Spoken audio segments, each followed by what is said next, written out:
Olá, meus amigos e minhas amigas, ao vivo, em cores e poesia para todos e para todas vocês, né? Com muito carinho, chegamos à nossa 23ª edição do Faces da Poesia aqui no Facebook, né? Já estava com saudade, já estava sentindo falta, né? Fim de semana tivemos outros compromissos aí, não foi possível fazer a live, né? No fim de semana. Mas esse momento tão ansiado, não é?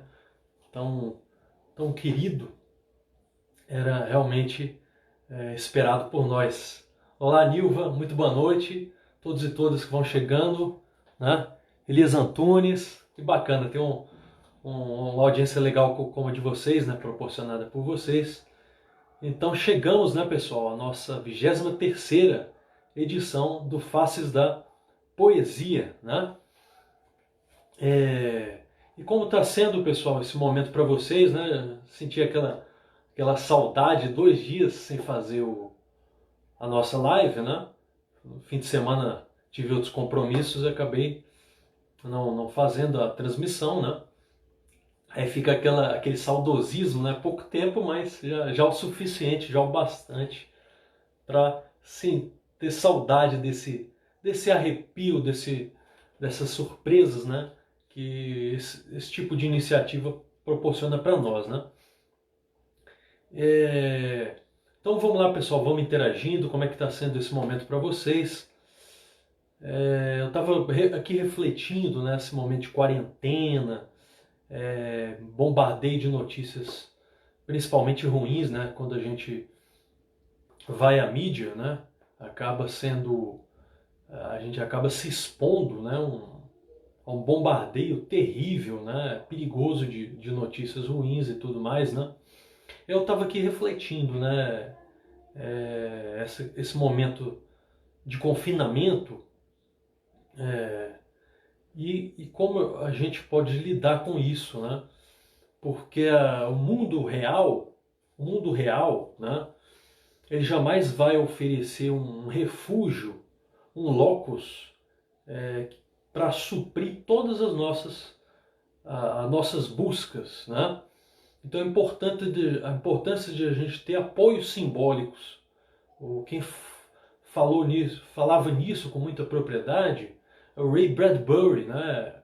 Uma referência interessantíssima no teatro, na literatura, autor do Fahrenheit, né? De outras obras, tudo mais, de suspenses, né? Ou seja, a literatura nos proporciona esse apoio, as artes também, esse apoio simbólico, esse refúgio, porque a realidade ela vai ter realmente contradições, situações, né? Muito difíceis da gente lidar. E a literatura e as artes nos vão proporcionar, né, esse refúgio, né? Aí lembrando uma frase do Bradbury, né? Somos melhores do que pensamos e piores do que supomos, mas sempre temos o poder de criar, o poder de inventar refúgios para as tentativas de nos ferirmos, né? Que essa propensão nossa de achar que tudo é um pandemônio, etc., que não vamos conseguir superar determinadas adversidades, né? Então a literatura está aí para nos fazer pensar e para nos proporcionar esses refúgios, esses apoios simbólicos, né? Então vamos nos acompanhar, né? Montar essa nossa fortaleza, né? Principalmente nesses momentos tão difíceis que a literatura é alimento para a alma, é alimento para o espírito, para as emoções, né? E é isso. Uma pequena reflexão para a gente começar de face a Facebook com vocês, o nosso Faces da Poesia, né?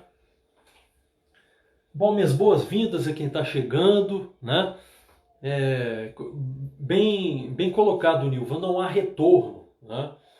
Não adianta pensar, tudo vai voltar a ser como antes. Não, já está mudando. Nós precisamos revisitar a nós mesmos, a nossa compreensão do mundo, porque o mundo não vai funcionar mais da forma como estava. Né? Não vai, a gente precisa ter essa capacidade crítica e sensibilidade, né?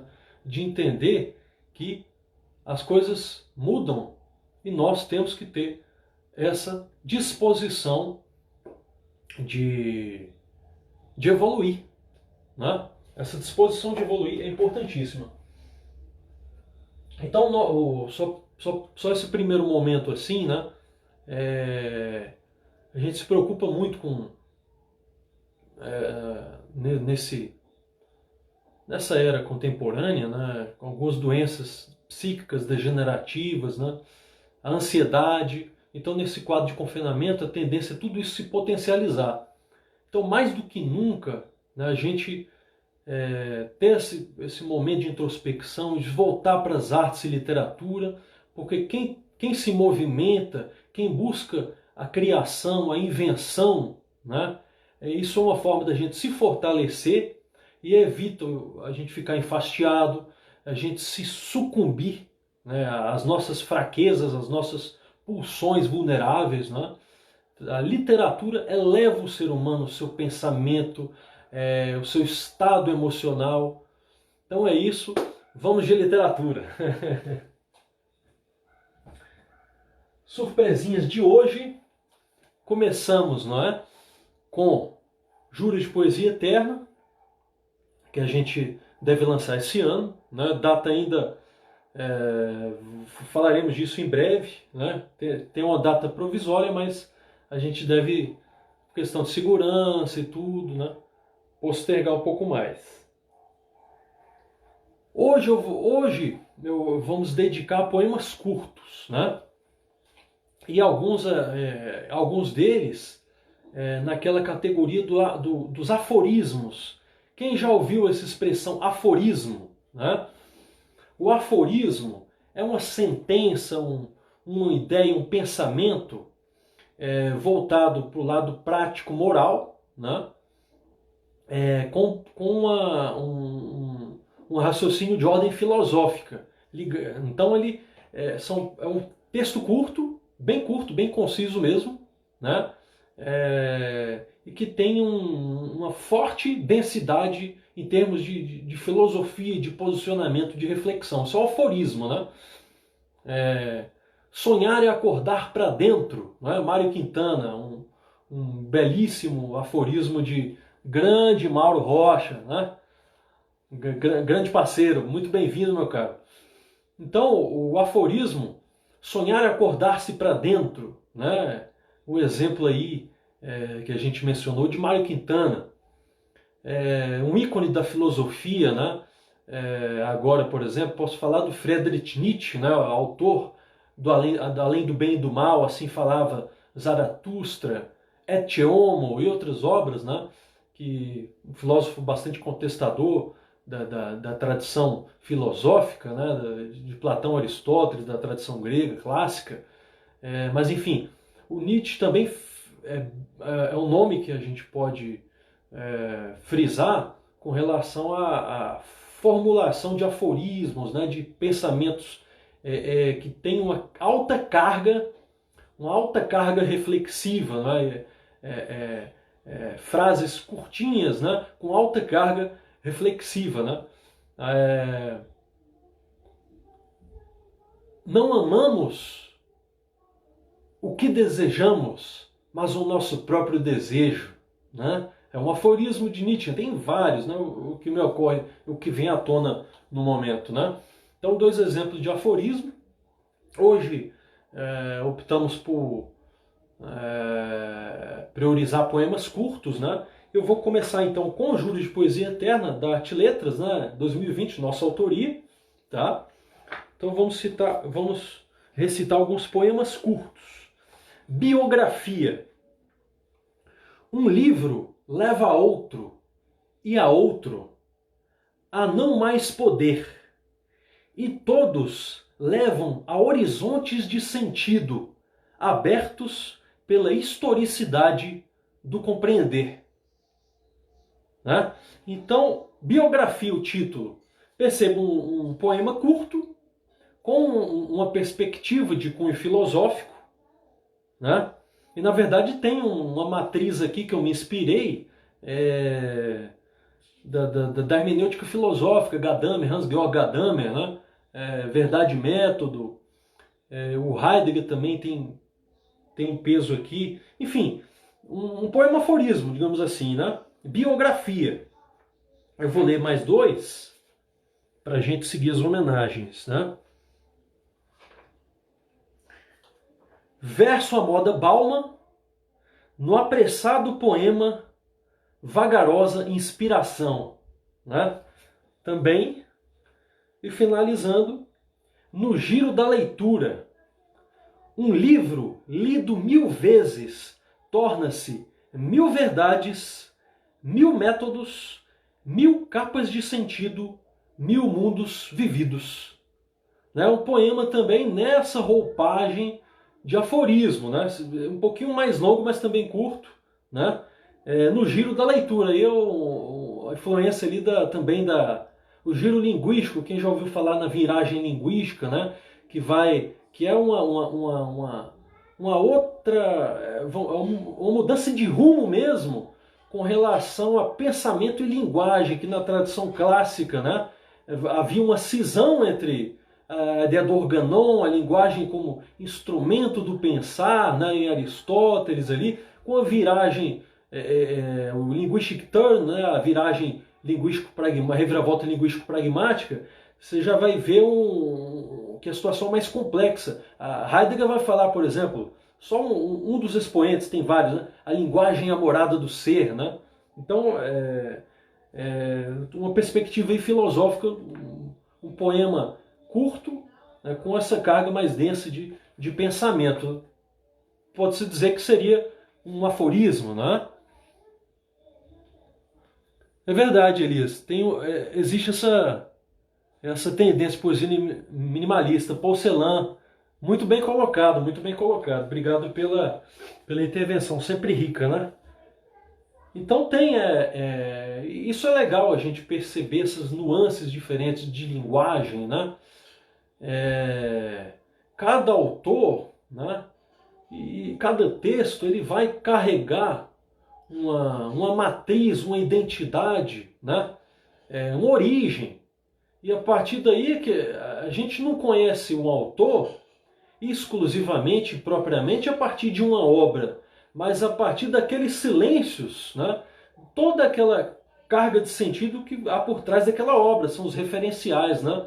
Então, não dá para entender Nietzsche sem entender Platão, um exemplo que me ocorreu agora, né?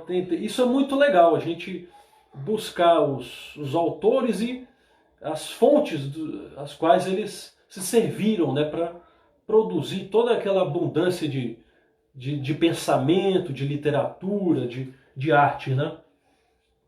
Toda aquela riqueza.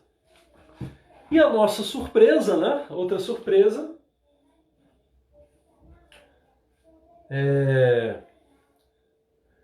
a nossa poeta, que prestigiaremos hoje, é uma figura extremamente atuante, né? Faz um trabalho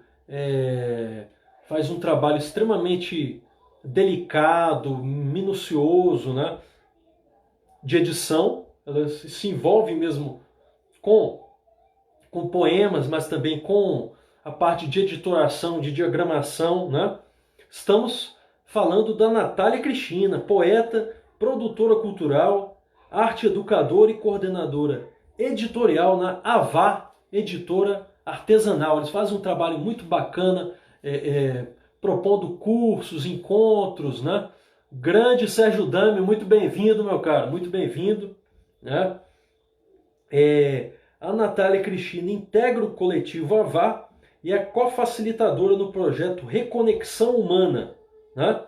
Então, essa é a obra que a gente apresenta hoje para vocês, o Emaranhados, né? O nosso amigo Elias Antunes, né?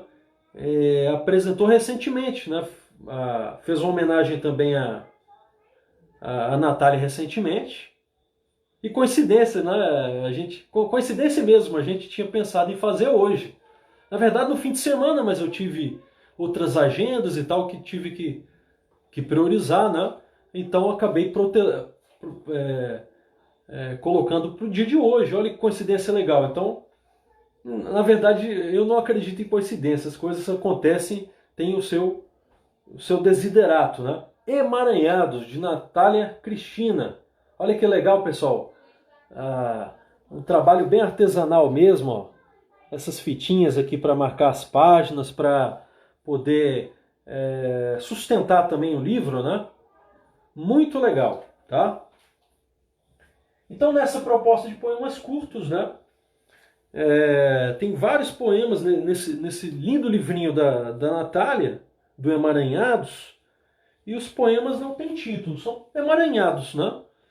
Vamos no primeiro, página 20.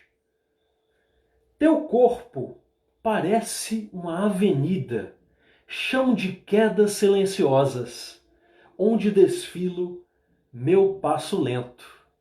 Muito bonito, né? Agora o da página 21. Meu peito, estrela aberta, atravessando o céu do teu desvio. E o da página 26. Escrevi uma história de amor para protagonizar quando tiver coragem de aceitar o branco da página. Olha que singeleza, que bonito, né? Poemas curtos, mas com um conteúdo emotivo, de sensibilizar as pessoas, né? De aproximar as pessoas, né? Cada um tem a sua história, é verdade, a sua saga, a sua aventura, mas em tanto coincidimos, né? Principalmente as nossas angústias, as nossas alegrias são as mesmas, né? Os momentos aqui se distinguem, não é verdade? Então, pessoal, agradeço a vocês, né? Essa foi esse foi o nosso Facebook, né? Como é que se diz? O Faces da Poesia, na sua 23ª edição.